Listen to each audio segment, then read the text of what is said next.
sebelum kita masuk ke dalam inti pembelajaran, mari kita coba berpikir terlebih dahulu ya. Nih, khususnya bagi kaum wanita, pada perempuan, pernahkah berpikir kenapa ya perempuan kalau lagi head itu suka sakit? Lalu apakah darah headnya itu sama dengan darah biasa? Nah, pada pembelajaran kali ini kita akan coba mengulas kira-kira jawaban yang paling tepat dari pertanyaan ini apa ya. Lalu di pembelajaran kali ini juga kita akan membahas mengenai struktur dan fungsi dari organ reproduksi pada perempuan. Hampir sama ya dengan organ reproduksi pada laki-laki. Jadi alat reproduksi pada perempuan itu terbagi menjadi dua, ada eksternal dan internal, di mana eksternal itu terbagi lagi menjadi dua, ada vulva dan ada labium. Nah, labium juga ternyata dibagi lagi menjadi dua, ada labium mayor dan ada labium minor. Lalu alat reproduksi internal pada perempuan ini ada tiga. Yang pertama itu adalah ovarium, yang kedua oviduct atau tuba Fallopi, dan yang terakhir adalah uterus atau rahim. Nah, di slide selanjutnya kita akan membahas mengenai struktur dari organ reproduksi pada perempuan. Yuk kita simak. Berikut adalah struktur dari organ reproduksi pada perempuan. Ini lebih menggambarkan dari organ reproduksi bagian dalam ya, organ reproduksi internalnya. Nah, yang pertama ini adalah namanya itu ovarium. Jumlahnya sepasang atau dua buah, ini bentuknya seperti bulat telur. Lalu di atas dari ovarium ini, ovarium itu letaknya di bawah perut ya, di bawah perut bagian bawah. Nah, lalu ini yang B, ini adalah oviduct atau nama lainnya adalah tuba Fallopi. Di ujung tuba Fallopi ini ada yang dinamakan dengan infundibulum. Infundibulum ini dia ditutupi oleh yang namanya fimbrae. Lalu selanjutnya ini ada yang bentuknya seperti buah pir terbalik, namanya adalah uterus atau kita kenal sebagai rahim. Nah, rahim itu memiliki dinding rahim yang dinamakan dengan endometrium. Ini ya, endometrium. Lalu ini di bawah endometrium ini berupa saluran ya, dinamakan dengan cervix. Sedangkan yang paling bawah ini adalah vagina. Oke, kita ulang lagi ya. Yang paling atas ini dinamakan dengan ovarium. Jumlahnya ada dua, yaitu di sebelah kanan dan di sebelah kiri.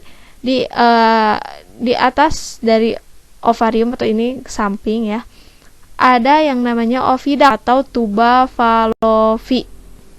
Ini seperti saluran, fungsinya sebagai saluran ya. Lalu di ujung dari tuba Fallopi terdapat yang namanya infundibulum yang ditutupi oleh fimbrae. Lalu di bawahnya ini yang membentuk seperti buah pir terbalik adalah rahim atau uterus. Uterus ini dia memiliki dinding yang dinamakan dengan endometrium. Lalu di bawahnya ini ada saluran yang dinamakan dengan cervix, dan yang paling bawah ini sebagai pintunya adalah vagina ya. Lalu yang selanjutnya adalah alat reproduksi eksternal, terbagi menjadi dua. Ini ada vulva dan labium. Jadi vulva ini semacam celah yang paling luar yang memang dibatasi oleh sepasang bibir ya, bukan bibir seperti biasanya ya. Nah, ini jumlah ada di kanan dan di kiri. Nah, sepasang bibir ini dinamakan dengan labium ya tadi. Labium itu ada dua, ada labium mayor itu yang paling luar dan bentuknya lebih besar, dan ada yang di dalamnya itu labium minor.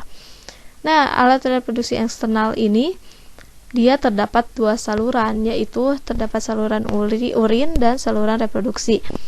Berbeda dengan halnya pada laki-laki, kan kemarin kita belajar bahwa pada laki-laki itu saluran itu urogenital, di mana pada satu saluran terdapat bukan dua produk ya, mengeluarkan dua hal, yaitu ada mengeluarkan urin dan juga mengeluarkan saluran reproduksi ya. Nah, pada perempuan ini berbeda salurannya ya. Jadi untuk saluran urin dan saluran reproduksi bisa itu keluarnya darah head itu berbeda ya. Oke,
ya, dia dilanjutkan di yang kedua itu adalah tuba Fallopi atau nama lainnya adalah oviduct. Jadi ovum yang sudah terbentuk di sini dia akan ditangkap oleh fimbriae. Jadi fimbriae ini seperti jari-jari tangan ya.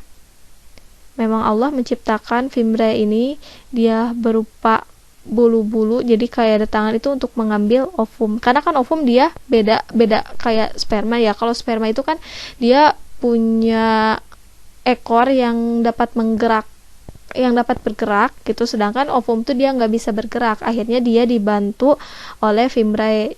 Jadi di struktur dari tuba Fallopi ini, kalau teman-teman lihat nanti animasinya, bentuknya itu seperti bulu-bulu ya. Jadi digerakkan oleh partikel-partikel yang ada di sini.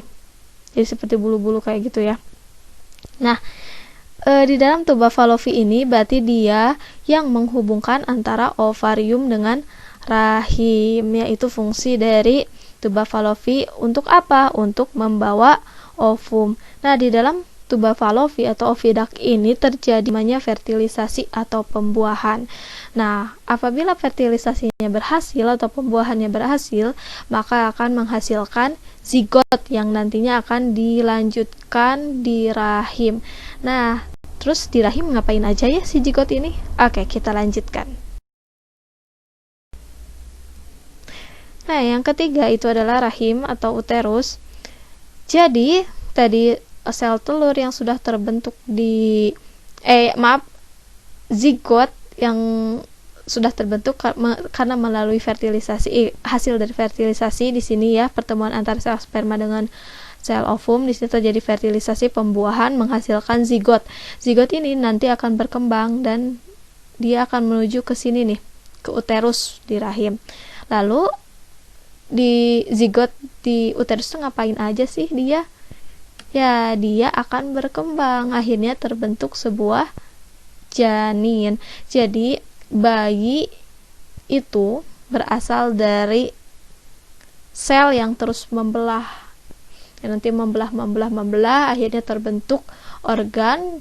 Nah, organ-organ ini akan membentuk sebuah sistem organ dan terbentuklah satu individu ya. Nah, uterus juga di sini ada dindingnya ya, dinding rahim. Kenapa harus ada dinding rahim? Karena kan dia fungsinya untuk tempat berkembangnya janin ya, yang tadinya kecil janin itu akan besar. Jadi si dinding ini dia berfungsi untuk menopang agar si janinnya itu tidak runtuh ke bawah kayak gitu ya. Jadi harus ditopang. Nah, itu terjadi kalau terjadi kehamilannya, jadi dindingnya akan terus menebal. Beda halnya ketika tidak terjadi fertilisasi. Bakal kayak gimana nih? Jadi ketika tidak terjadinya fertilisasi, otomatis kan sel telur dia nggak akan terus ngetem di sini, tapi dia akan nggak ada, misalnya nggak ada spermanya, jadi dia bakal terus ke sini. Dia nggak akan jadi janin karena nggak ada terjadinya fertilisasi. Akhirnya di sini akan terjadinya peluruhan endometrium atau peluruhan dinding rahim, sehingga terjadilah peristiwa menstruasi. Nah, tadi kita singgung lagi ya pertanyaan yang pertama, makanya kenapa pada perempuan itu terasa sakit ketika haid, karena memang di sini terjadi peluruhan dan itu memang rasanya sakit banget ya kalau untuk perempuan. Di sini kan terjadi pendarahan. Nah, apakah darahnya sama dengan darah yang biasanya ada di kulit dan lain-lain? Kita logikanya gini deh. Di sini kan dia hasil dari peluruhan ya. Kalau di sini ada peluruhan dinding, ini enggak ya. Jadi secara ini juga berbeda kan, kalau darah itu kan dinamakan juga dengan darah kotor. Jadi warnanya memang lebih lebih hitam, jadi lebih gelap ya, kayak gitu. Beda dengan darah yang biasanya gitu. Oke. Nah, selain rahim sebenarnya di sini ada lagi vagina ya. Jadi vagina ini berfungsi sebagai tempat keluarnya janin atau tempat keluarnya darah menstruasi. Jadi sebagai gerbang utamanya lah ya, kayak gitu. Pembahasan mengenai organ reproduksi pada perempuan saya kira cukup sekian.